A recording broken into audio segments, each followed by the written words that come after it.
Fala pessoal, beleza? Nós estamos aqui no nosso Talk e eu tô com dois brothers aqui, o Farley e o pastor Leandro, e nós queremos bater um papo, não apenas entre nós, mas também compartilhando com você acerca do tempo em que nós estamos vivendo hoje, né? Falamos antes aqui, nós estamos vivendo em tempos difíceis, né? Estamos vivendo um tempo, poderíamos dizer, um tempo de incertezas, né? E sabemos que o mundo em pouco tempo virou de cabeça para baixo, né? Tudo mudou, tudo vai continuar mudando, a escola não vai mais ser a mesma, o comércio não vai ser mais o mesmo. E a pergunta que hoje as pessoas normalmente nos fazem é: pastor, quando tudo volta ao normal, que resposta nós hoje poderíamos dar?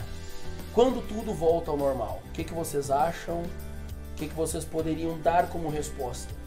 Cara, eu acho que o conceito de normal ele tá bem relativo agora, né?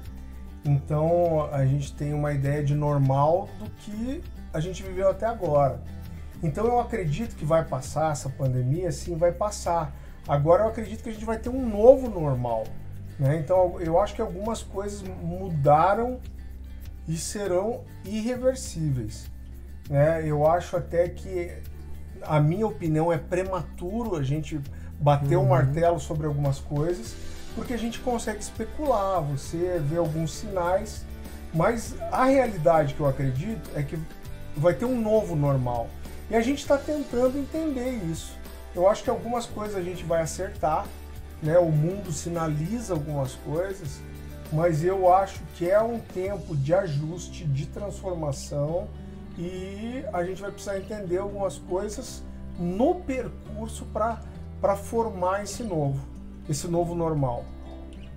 Sem dúvida, eu acredito com o Farley que faça sentido pensarmos que ainda é prematuro para algumas definições. Eu também acredito que nosso padrão de normal talvez não fosse o normal. Por exemplo, a pandemia, né, a própria expressão pandemia sugere que é algo universal. E parece que nós, cristãos, demos conta de que nós estamos inseridos nisso. Parece que só agora realmente a gente está refletindo em como retornar. Na verdade, a igreja deveria sempre compreender que as muitas endemias são pandemias, ou seja, dentro de cada grupo há endemias que não nos afetavam, mas agora a pandemia está realmente gerando uma reflexão que eu acho que é o ponto principal. Refletirmos se o nosso normal era de fato normal no que tange a vocação da igreja. Então, nesse aspecto, eu tenho pensado bastante em como retornaremos às coisas cotidianas, mas especialmente como vai ser nossa cosmovisão, nossa visão de mundo nesse retorno desse tempo. Eu penso que de fato é uma oportunidade para ressignificarmos coisas, para resetarmos coisas, como falávamos há pouco lá embaixo, pensarmos nisso de fato de uma maneira mais ampla e entender que a igreja deveria entender que onde quer que exista uma endemia, para a igreja deveria ser uma pandemia, ela deveria sentir a dor daquela realidade. Então a gente pode acordar com esse momento agora, né? Penso por aí. Então vale dizer para aquela pessoa que pergunta, porque hoje é a questão se tudo vai voltar ao normal, e outra pergunta que muito nos é feita: quando nós vamos voltar? Então, diante dessa afirmação, poderíamos dizer então, a questão não é quando nós vamos voltar, a questão é como nós vamos voltar, né? Então acho que fica claro isso, né? E outra pergunta que eu faço é, vocês acham que talvez muitas pessoas conseguem compreender esse tempo que nós estamos vivendo, ou até mesmo algumas pessoas não compreendem, não conseguem fazer essa leitura, algo está mudando, algo é diferente? Então, não em perspectivas, porque é muito difícil a gente fazer essa perspectiva, né? Mas a leitura que vocês fazem, tem pessoas entendendo, tem pessoas que não estão entendendo, Como que vocês hoje enxergam, dentro do grupo que vocês talvez hoje caminham, como que é essa leitura? Pessoal, eu acho que a maioria não está entendendo, né? Não, tem gente entendendo, tem gente sacando. Eu penso em duas coisas, eu quero ser breve aqui, mas há duas coisas de maneira enfática no meu coração nesse tempo, a respeito desse como e da reflexão que a gente precisa ter nesse tempo. Primeiro, logo no início do processo, uma escritura que me inspirou foi Romanos capítulo 5, quando Paulo diz que a tribulação produz, especialmente a expressão a tribulação produz. O próprio termo grego no Novo Testamento para tribulação, pisar uvas no lagar. Tá relacionado a um processo de prensa para produzir. Então isso ficou tão latente no meu coração que eu deixei as redes sociais e eu entendi que era um tempo de ressignificar, de refletir, de internalizar. Saiu um livro desse processo, que era um projeto já de mais de uma década, saiu nesse processo. E há três coisas que eu pontuei com a nossa comunidade de fé. A tribulação produz virtudes internas, externas e eternas. A base da minha reflexão está em entender que esse tempo precisa produzir em mim virtudes internas, virtudes que falam respeito a realmente refletir sobre o fundamento da minha fé, virtudes externas, por exemplo, no aspecto de eu organizar melhor meu tempo. Nós, nessa dinâmica de viagens, o Farley sabe disso, meu filho tem 8 anos e eu nunca fiquei 30 dias em casa, por todo o tempo que ele tem de vida, é minha vocação. Então eu estou há 5 meses em casa e ele nunca viveu isso, assim, todo sem viajar, né?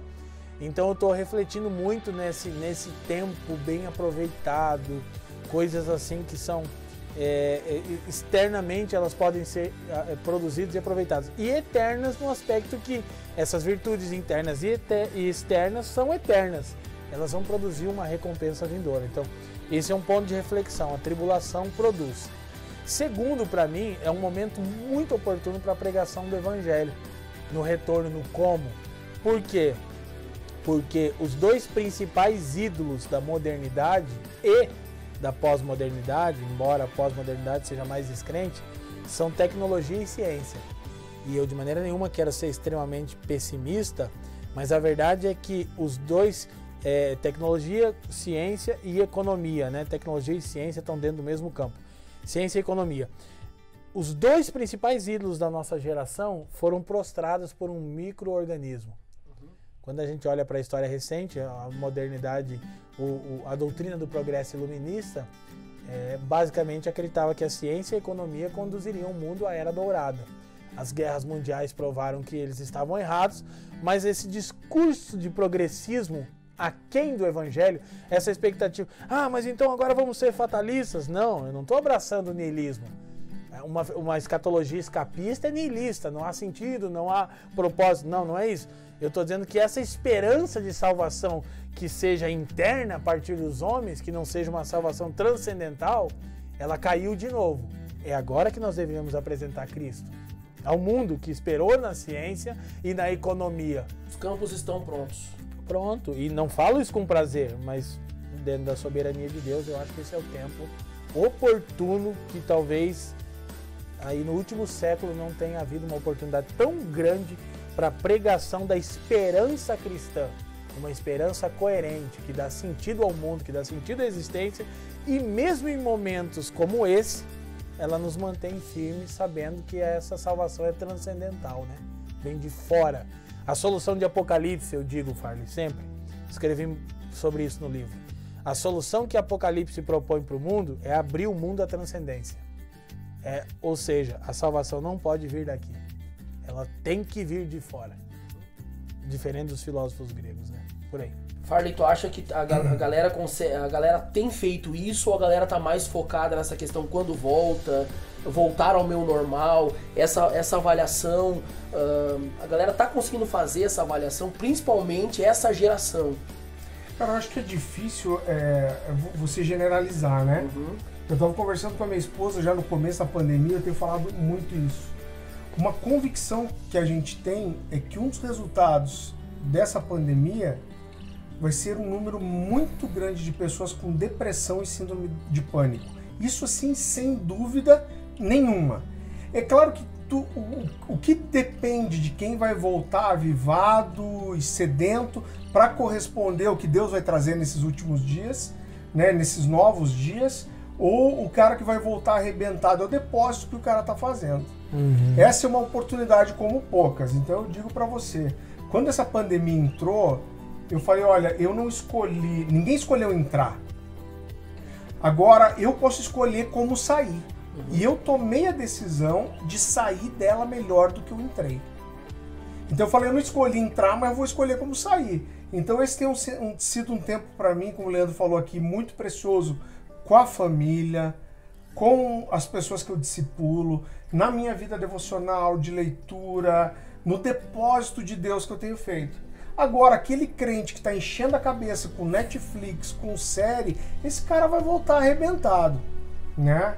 Outro resultado que eu acho que a gente vai ver muito é que, por um lado, com essa questão das lives, tudo que é muito bom, cara, não é ruim. Eu acho que a igreja precisa despertar para algumas coisas, porque, por um lado, a igreja é uma contracultura, mas, por outro, a igreja precisa entender o que está acontecendo. Então, hoje, não tem mais o mundo digital e o mundo analógico. O mundo é digital. E a gente precisa estar nas esferas digitais. Né? Não é uma opção para a gente hoje. É um campo missionário. Né? Então, se por um lado a igreja acordou para isso, por outro lado eu tenho certeza que muito crente vai se acostumar a ficar em casa, a não ir para a igreja, e é muito engraçado que o cara engana ele mesmo, né? Então ele se cobrava para ir para a igreja, mas agora o que vai ter quando voltar ao normal é o cara dizendo assim, não, eu não vou, mas eu vou assistir online.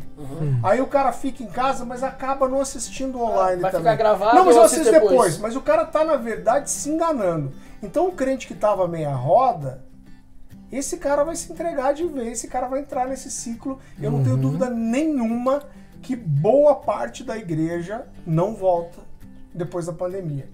Agora, por outro lado, existe um desespero, um anseio, existe a depressão, a síndrome do pânico, e a gente vai ter muitas pessoas que não conseguiram correr para uma igreja, falar com o pastor, e a gente vai encontrar um mundo sedento de receber uma resposta. Acho que a gente vai encontrar esses dois quadros muito claros assim quando a gente poder voltar, como eu falei aqui, para esse novo normal, né?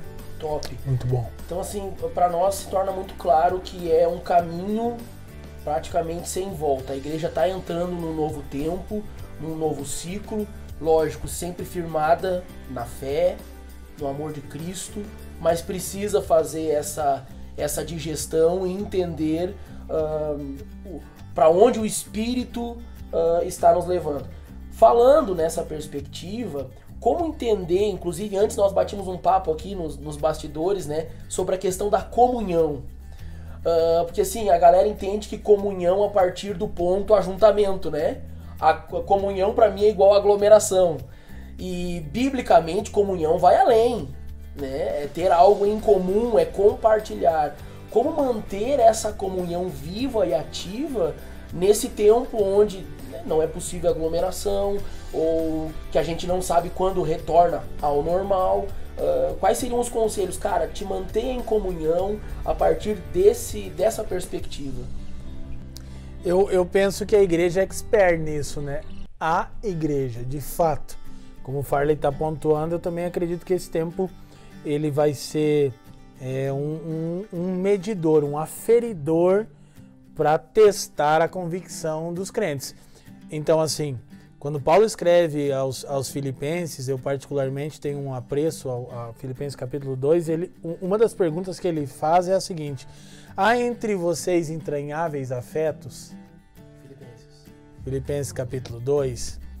E o termo grego original é tão forte que é equivalente a abrirem as minhas entranhas, a do Farley, e misturar umas nas outras. Isso é comunhão. Vida na vida. Então, isso, se não existia, não vai existir. Então, como o Farley disse, a igreja nem sempre é antitética à cultura.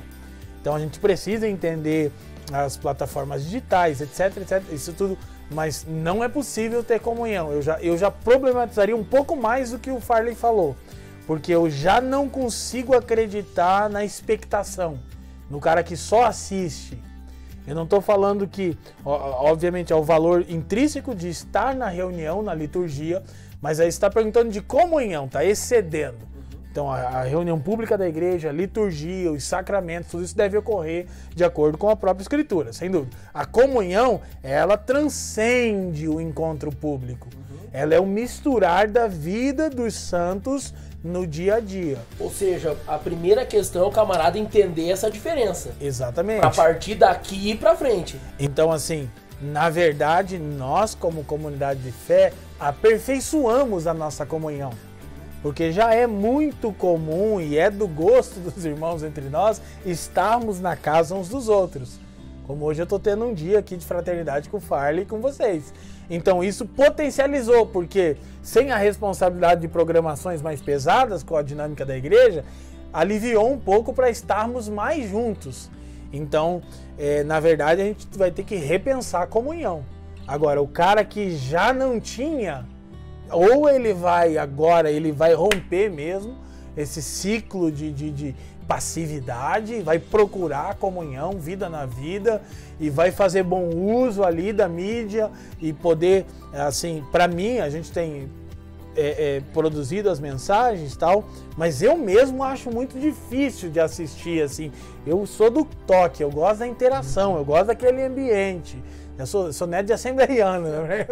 Tem um lado em mim que é pentecostal, varão. Então, isso o ajuntamento público, a gente tem sentido falta de ver a face dos irmãos. Então, isso, na verdade, para mim, não é uma questão de se tem como ter ou não tem como ter. A pergunta é, tinha? E agora vai ficar evidente se tinha ou se não tinha. Por isso, concordo com o Farley, que vai dar uma boa enxugada em muitas igrejas, o que eu particularmente acho bom. Porque eu acho que grande parte dessas pessoas não tiveram uma experiência real com Cristo e, enfim, vai se problematizando. Não vou ser tão aqui. Então, Farley. Cara, eu acho que a comunhão, ela é uma escolha, uma decisão, porque eu posso estar na igreja no culto presencial e não ter comunhão. Fato. Né? Então, quando eu vejo uma realidade como da Alcance, que é a minha igreja, a gente tem 4 mil membros.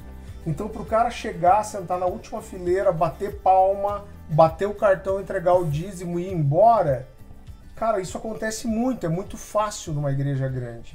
Agora, o cara pode ter tudo isso e não ter relacionamento. E ser igreja é o provérbio, com o ferro afia o ferro, assim um amigo afia o outro, né? Então a comunhão, ela tem que ser uma decisão, né?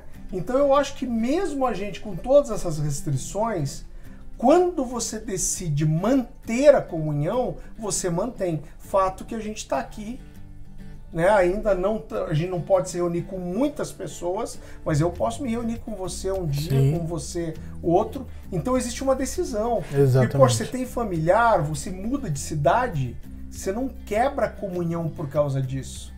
Você vai ter um esforço para estar junto, você vai manter contato, você vai mostrar que aquela pessoa é importante, né? Então existem várias formas para que esse vínculo de comunhão ele permaneça. Eu tenho certeza que todo mundo que está assistindo a gente tem aqueles amigos, se você não tem, isso é um problema, você deve rever algumas coisas na sua vida, mas é aquele cara que às vezes você passa 1, 2 anos sem ver, mas se vê, parece que vocês estavam juntos semana passada. O que é isso? Isso é comunhão. Exato. É a vida na vida, é o relacionamento. Então, tendo uma decisão de manter a comunhão, ela é possível sim. Top. Não mudando um pouco de assunto, mas falando em questões mais práticas. Para vocês, essas medidas sociais, isso aí, essa moda, ela pega, veio para ficar, ou acha que assim, aquele jeitinho brasileiro, isso aí vai passar, veio assim na galera, essa questão de álcool gel, o pessoal se cuidar um pouco mais. É um negócio que eu vejo muito o pessoal perguntando também. Pastor, o que tu acha? Essa moda pega ou isso aí é passageiro? A hora que a galera descobriu uma vacina, a galera sai pra rua bem louco e tudo já era. O brasileiro tem que ser estudado, né? Eu vi um dos tantos memes de pandemia foi que agora o mundo aprenderia o jeito curitibano de ser, né? Sem muito contato e tal. Na verdade, eu acho que, assim, esses cuidados, eles são sempre bem-vindos, né? Num aspecto geral, assim. Então, eu acho que a gente deve tirar o aprendizado. Por exemplo, eu estava na barbearia, que de costume eu corto o cabelo, faço a barba, etc, coisa e tal. E eu falava com eles, Quer fazer uma propaganda pra ter um desconto? Não sei se vai ter um desconto. É a Gold Barbearia. Ele tem. Estou evangelizando aquelas almas, são as almas penadas, vou até registrar aqui. Dizem que são meus discípulos, mas tá difícil ainda. Mas eu disse para eles, eu tenho falado muito com eles sobre ter excelência, eu disse assim, poxa, eu acho que é fundamental, é o mínimo que um barbeiro use máscara porque ele está falando em cima de você, etc, coisa e tal. Então, assim, são cuidados que devem permanecer, eu acho que podem ser muito úteis. No geral, eu acho que as pessoas vão desprezar, já estão desprezando. Você percebe que, assim, quer queira ou quer não, o sulista tem um padrão comportamental um pouquinho diferente, então é mais regradinho, mas em regiões sudeste, norte, nordeste, não tem nem funcionado muito bem, eu acho, assim, então acaba que é meio que... a galera já não cumpre, depois então liberando geral... Mas eu acho que a gente pode aprender muita coisa com isso. É porque nós, quanto igreja, a pergunta e a proposta é porque nós, quanto igreja, partimos dessa premissa que a gente tem uma responsabilidade também de ser um exemplo, né? E entendendo, poxa, se eu entendo que algo é bom, por que não praticar, né? Cara, quando me perguntam isso, eu tenho dito assim, olha, respondo isso com 2 palavras. Não sei. Foi o que eu disse com várias. Tipo, afinal, acho que sim, que não. Não sei. Eu acho. Cara, muito profético. Eu acho que se não acontecer mais nada, eu acho que a tendência é isso morrer com o tempo. Agora, eu tenho dúvidas que essa realidade pandêmica não vai continuar. Então, se fala já em uma mutação do vírus aí, que a vacina já não vai cobrir. Então, cara, a gente... Uma dúvida a gente não tem, né? Cada dia que passa a gente está mais perto do final dos tempos, independente de quanto tempo ele vai chegar para ficar. Mas eu acho que é prematuro você querer, é isso que vai acontecer, mas por outro lado, eu não duvido que isso passe a ser uma coisa recorrente para o mundo. Esses vírus, essas pandemias... Então eu acho que muito vai depender de como o mundo vai se comportar daqui para frente, não voluntariamente, né? O cuidado ele é voluntário, mas se cara por necessidade. Por necessidade. Então, para a gente concluir o nosso bate-papo, nós estamos nossa conferência acontecendo no mês de setembro e nós estamos com uma campanha, uma proposta de conscientização sobre a importância da vida. Eu gostaria que então nesse finalzinho aí vocês pudessem deixar uma mensagem. Porque a gente sabe que essa angústia, como o Farley falou, essa depressão, esse sentimento de fracasso e tantos outros que batem a porta de algumas pessoas, eles não são apenas daquelas pessoas que não conhecem a Cristo. Às vezes são realidades que estão dentro da nossa própria comunidade de fé, com irmãos, pessoas próximas de nós. Então, 2 perguntas. Primeiramente, como que nós como igreja podemos estar abertos e aptos para atender essas pessoas e como que essas pessoas elas podem encontrar esse amparo e resposta entre essa comunidade de fé, né? Na própria igreja, entre os irmãos. Eu acho que 2 coisas, vou pegar o gancho do Farley, né? Como nós podemos servir as pessoas nesse tempo é pregando o evangelho. Como as pessoas podem ter esperança nesse tempo é aceitando o evangelho, né? Sem sombra de dúvida é o que podemos e devemos fazer. Então, como eu disse, a geração moderna acreditou na ciência e na economia. As guerras mundiais e as tantas pandemias mostram que esses ídolos não são onipotentes, eles não são todo poderosos, assim por dizer. E também acredito, como o Farley falou, que isso vai ser mais comum. A própria ciência já vem prevendo, o próprio coronavírus já havia uma previsão de uma década atrás que isso ia acontecer.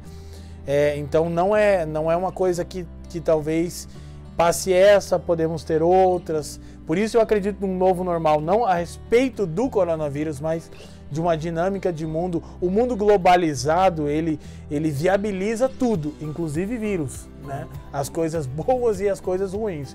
Então, é tempo de nós pregarmos o evangelho para essa geração que se frustrou com os ídolos da modernidade e para a pós-modernidade, que é nihilista, não acredita que há sentido na existência e não há sentido, não há significado nenhum. Então, pregar o evangelho, Paulo diz que se esperamos em Cristo, só nessa vida somos os mais miseráveis dentre todos os homens. 1 Coríntios 15, 19. Então, pregar o evangelho de maneira muito assertiva, apresentar a redenção como um todo, expor o evangelho, não apenas o alcance pessoal, mas o alcance cósmico. O Efésios 1:10, todas as coisas plenamente convergidas em Cristo e restauradas, e vivermos de maneira como quem acredita que tudo vai ser restaurado, e não como há muitos crentes nihilistas, né, que diz que crê em Cristo, mas vive como se não houvesse esperança.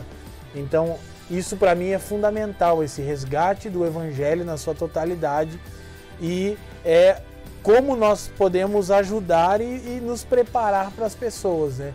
E como cristãos, que naturalmente a gente pode viver momentos de crises, de fé, e eu acho que eles até têm um valor muito bom, imergirmos nas Escrituras. Não há outro lugar que não seja imergirmos nas Escrituras e recebemos todo o conselho de Deus, todo o desígnio de Deus.